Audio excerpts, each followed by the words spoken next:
Hey there, ARRG. I don't usually read during reading week, but when I do, it's usually in-game text. My name's Sam, and you're watching ARRG's Game of the Week for October 24th, 2013. This is kind of a special Game of the Week in that I'll actually be taking a look at a game that I myself helped design called Clash. Now, Clash is a card-based free-for-all brawler for 2 to 5 players, in which players will be taking the roles of highly trained Sinnoh warriors, using their arsenals of weapons, tools, and auric abilities, all in an effort to eliminate their opponents and be the last player standing.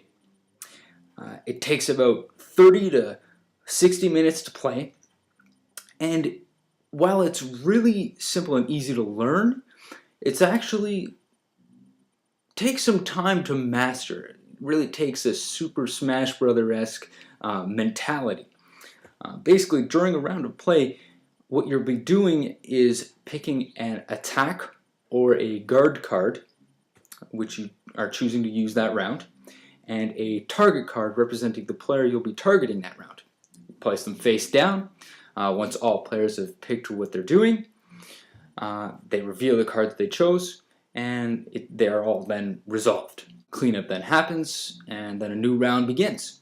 If at the end of a round a player has 0 HP, they're eliminated, and if at that point there's only one player left, they are declared the winner.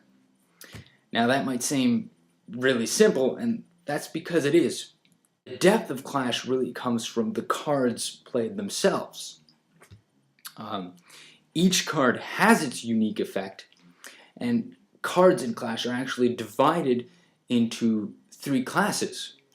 Weapons, tools, and aurics, each with their own strategic themes. For example, weapons have high levels of power and usually can't be blocked by opponents, meaning they really punish those you attack. Whereas tools will weaken your opponents, negatively affecting the cards they play on later turns. And then you have your auric cards, which just like to spread the love and deal damage to all opposing players. During setup, players will be performing a draft to make up their arsenal, a set of 5 cards, which they'll be using for the entirety of that game. And since in Clash, there are no actual duplicates of any of the cards, no 2 players' arsenals will ever be the same in a game. So it's really neat to see how different players' strategies interact with each other. Another unique feature of Clash is, while each card actually has its own unique effects and abilities, those effects are actually divided into 2 categories. One is the played effects, which is really what you're getting when you play the card that round.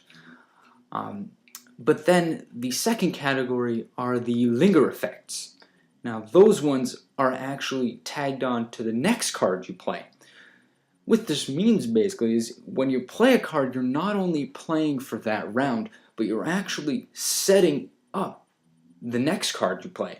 You're preparing for the next round of play. Kind of giving a strategical chess kind of feel, you know, you're always thinking 2 or 3 moves ahead. Now, in case you can't really tell from my enthusiasm, as with most games I talk about in Game of the Week, this game is a lot of fun. And it really is a game of timing. It really does give that brawler feel, because it really comes down to who plays what, when, and against who.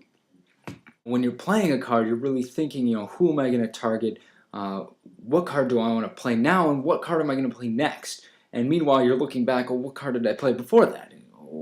You got to come up with a combo, and this comes through playing the game as well as setting up your arsenal to begin with. And as a designer, it's been amazing to see what combinations of cards players have actually come up with, a lot of which, you know, I never even thought of when making the game. So, if you feel like trying your hand as an up-and-coming Sinnoh warrior, I'll be bringing Clash to ARRG tonight, teaching it to all those willing to give it a shot, willing to challenge this guy. Also, the person I designed it with, will also be there. So if you have the time, it would actually really mean a lot to us if you gave Clash a try. It's a lot of fun, and any feedback you provide will be greatly appreciated. Also, you're probably going to like the game. It's going to be a lot of fun, so it's a win-win kind of situation, so it really is well worth your time to come by and give Clash a playthrough. So, until then, GG Argonians, and thanks for watching.